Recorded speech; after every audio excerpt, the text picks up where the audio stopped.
seja, é muito importante que o anestesista ele tenha acesso a esse histórico para que ele possa, então, fazer todo um planejamento de segurança durante o procedimento, tá bom?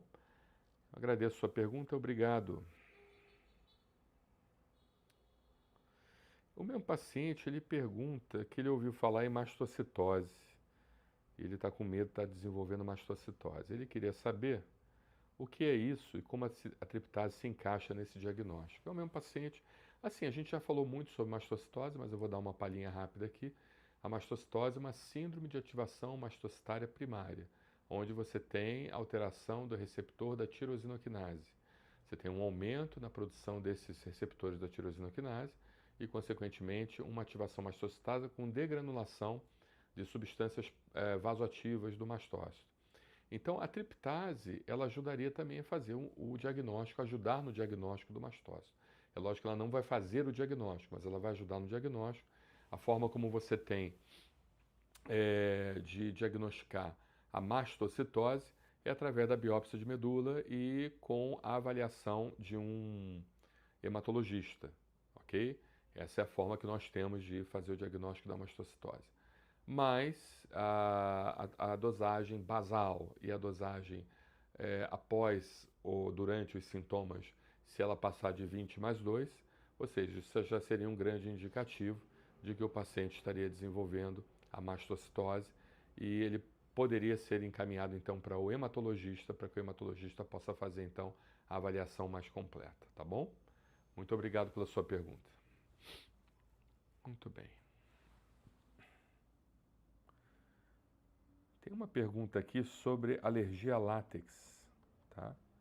Que eu acho bem interessante a látex. Então tem um paciente aqui que fala o seguinte: eu fui diagnosticado com alergia ao látex.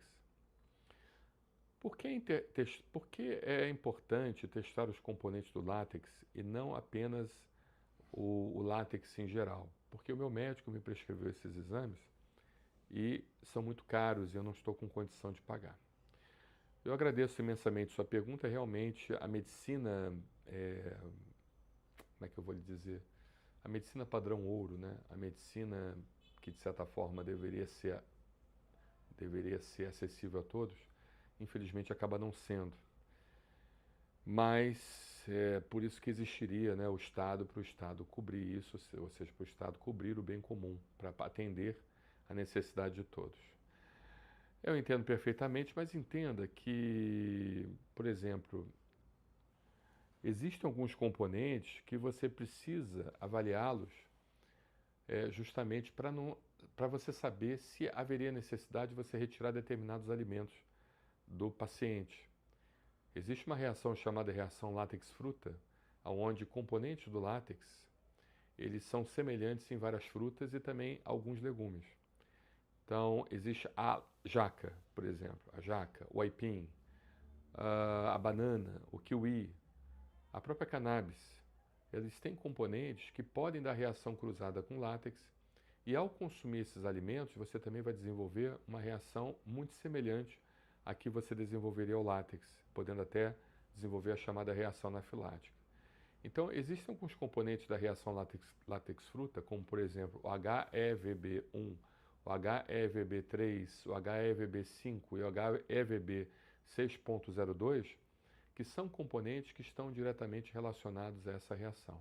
Você identificando esses componentes e aquele paciente fazendo um teste de provocação ao látex e desenvolvendo então a reação ao látex, é importante você orientar o paciente de que pode haver o risco desse paciente desenvolver essa síndrome látex-fruta e que seria necessário, por sua vez, também fazer o teste de provocação a essas frutas para saber se o alimento, se o paciente estaria apto, estaria liberado para comer essas frutas. Tá? Então é muito importante vocês entenderem isso, tá bom? Outra situação também em relação aos componentes, por exemplo, a gente sabe que uma das maneiras mais comuns de você sensibilizar o paciente ao látex é através daquela doença chamada espinha bífida. Porque a manipulação que um paciente que nasce com espinha bífida ele sofre durante os primeiros anos de vida é tão grande que essa manipulação, ainda num sistema imunológico em formação, vai fazer com que ele fique sensível ao látex e, consequentemente, possa vir a desenvolver uma reação alérgica ao látex. Então, por exemplo, existem alguns componentes, como o HEVB1 e o HEVB3, que eles são os principais alérgenos que estão ligados à chamada espinha bífida.